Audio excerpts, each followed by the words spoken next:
नमस्कार, DS4 मराठी न्यूजमध्ये आपलं स्वागत आहे। येवला तालुक्यातून एक मोठी बातमी समोर येते।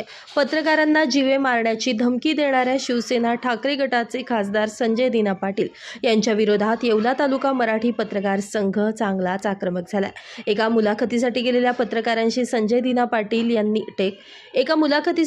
पत्रकारांसोबत खासदार संजय दिना पाटील यांनी अतिशय उद्धट आणि अरेरावीची भाषा वापरली।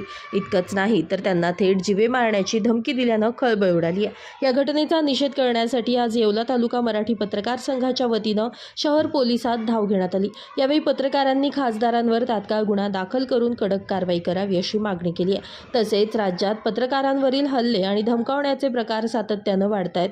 यामुळे आता केवळ निषेध करून चालणार नाही तर सरकारनं पत्रकार संरक्षण कायदा तातडीनं लागू करावा अशी आग्रही मागणीही या प्रसंगी करण्यात आली आहे। या निदर्शनावेळी येवला तालुका मराठी पत्रकार संघाचे सर्व पदाधिकारी मोठ्या संख्येने उपस्थित होते। या प्रकरणावर आता पोलीस प्रशासन काय भूमिका घेतं याकडे सर्वांचंच लक्ष लागलंय। DS4 मराठी न्यूजसाठी दीपक सोनवणे, येवला। मुंबईचे खासदार संजय दिना पाटील यानं पत्रकारांना अतिशय खालच्या भाषेत बोलून पत्रकार बांधवांचा अपमान तर केलाच आहे, मात्र जीवे मारण्याची देखील धमकी दिली आहे। याचे पडसाद सर्व राज्यभर उमटत आहे। विविध संघटना असतील, पत्रकार संघटना या ठिकठिकाणी निवेदन देत आहे। गेल्या अनेक दिवसांची मागणी आहे की पत्रकारांना धमकावणं, त्यांना जीवे मारण्याच्या धमक्या देणं या संदर्भात पत्रकार संरक्षण कायदा अंमलात आणावा। त्याचा मसुदाही मागे तयार झाला होता, मात्र तो कायदा अद्याप अंमलात आलेला नाही।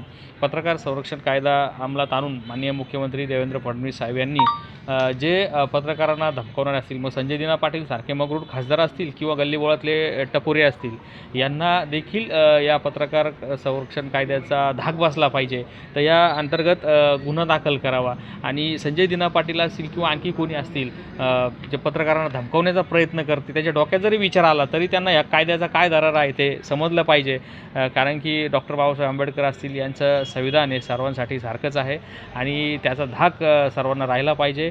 तर या दृष्टिकोनातून आम्ही आज येवला शहर पोलीस स्टेशनचे पोलीस निरीक्षक योगेशजी घोरपडे यांना निवेदन दिलं आहे। संजय दिना पाटील याच्यावर कारवाई करावी अशी मागणी केलेली आहे आणि इथून पुढे जे कोणी पत्रकारांना धमकावतील, त्यांना दमदाटी करतील, शिवीगाळ करतील किंवा काय ज्या त्या मार्गाने हे करतील, त्यांच्यावर कठोर कारवाई करावी आणि पत्रकार संरक्षण कायद्याची कठोर अंमलबजावणी करावी अशी मागणी आम्ही या वतीनं करत आहोत।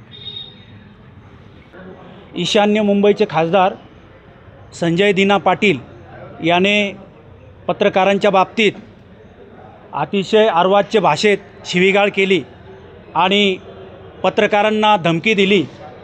या वर्तनाबद्दल येवला तालुका मराठी पत्रकार संघाच्या वतीने आज या ठिकाणी सर्व पत्रकारांच्या उपस्थितीत कारवाईसाठी निवेदन दिलेलं आहे आणि या कारवाईमध्ये सर्व पत्रकारांच्या वतीने अशी मागणी करण्यात आलेली आहे की या मगरूर संजय दिना पाटील याच्यावर कारवाई करण्यात यावी आणि गुन्हा नोंद करण्यात यावी अशी मागणी या ठिकाणी येवला तालुका मराठी पत्रकार संघातर्फे करण्यात आलेली आहे।